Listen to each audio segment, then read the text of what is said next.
Bonjour à tous, bienvenue pour un nouveau tuto sur le water polo et aujourd'hui on va parler de la zone moins et surtout des positions de la position adaptée suivant là où se trouve le ballon.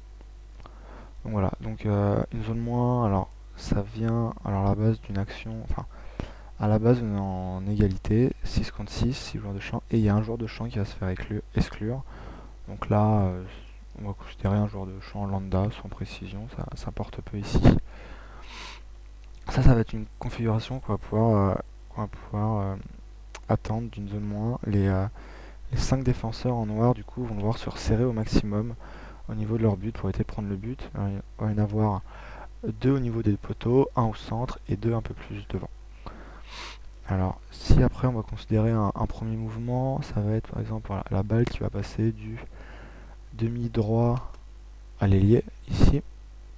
Alors, les mouvements qui va devoir avoir lieu pour la défense, ça va être ce joueur-là qui va redescendre pour éviter que l'ailier fasse la passe là directement et puisse permettre le shoot.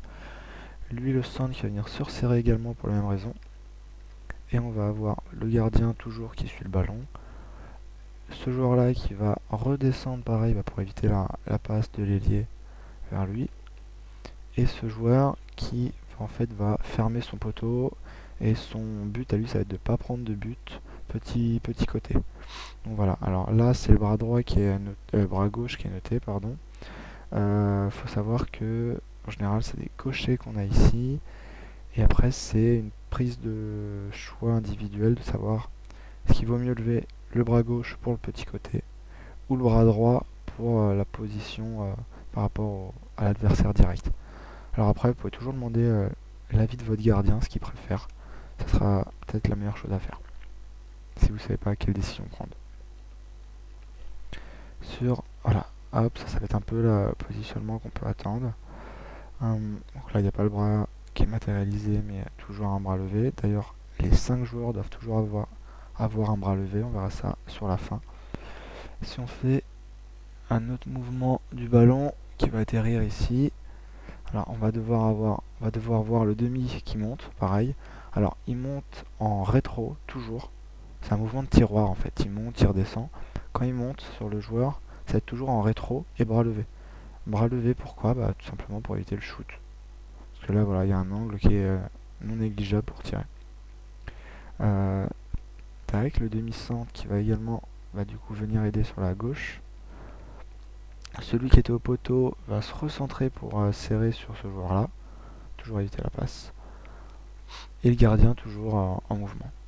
Enfin, des mouvements assez petits, c'est pour ça qu'en gros, il faut toujours lever la main quand on défend. Sur un autre mouvement qu'on va pouvoir faire, ça va être juste là, demi-gauche, demi-droit. Et pareil, l'autre joueur là va faire le tiroir, bras levé en montant en rétro-pédalage toujours, le plus haut possible de l'eau. On va voir aussi du coup le centre qui va devoir revenir de l'autre côté pour éviter qu'il y ait une passe directe.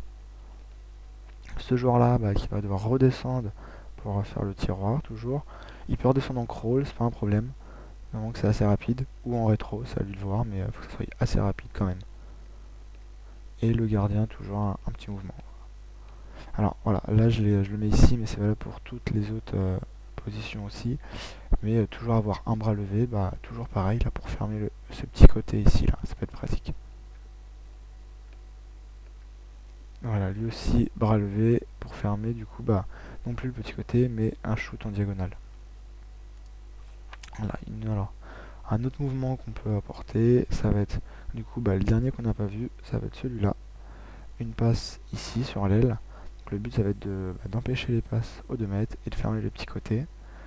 Ce qui va se passer, c'est que le demi va devoir revenir, le joueur au centre, pardon, va devoir revenir sur la gauche. Le joueur là va devoir impérativement fermer le poteau pour éviter de prendre un but. Lui qui était monté au contact du joueur va devoir redescendre. Et le gardien du coup va devoir bouger un petit peu. Voilà ce qu'on pourrait attendre. Alors une chose comme je vous disais tout à l'heure, c'est que à chaque fois, à chaque mouvement, qu'importe où soit le ballon, faut qu'il y ait les 5 bras des 5 défenseurs noirs qui sont levés.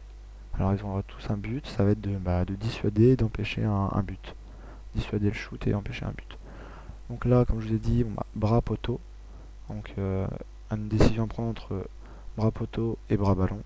Ça c'est à voir. Il y a ce joueur-là qui va du coup pouvoir dissuader la passe au demi ici. Lui qui va dissuader la passe du coup aux 2 mètres. Et s'il a une bonne jambe, de bonnes jambes éventuellement, la passe, la grande diagonale ici. Et lui, alors surtout, il va empêcher en fait le tir en diagonale. Alors qu'il n'hésite pas à redescendre un petit peu s'il veut. Si lui est bien en pressing, ça va être d'empêcher un tir en diagonale. Et pareil pour lui, dissuader la passe là et un tir en diagonale également.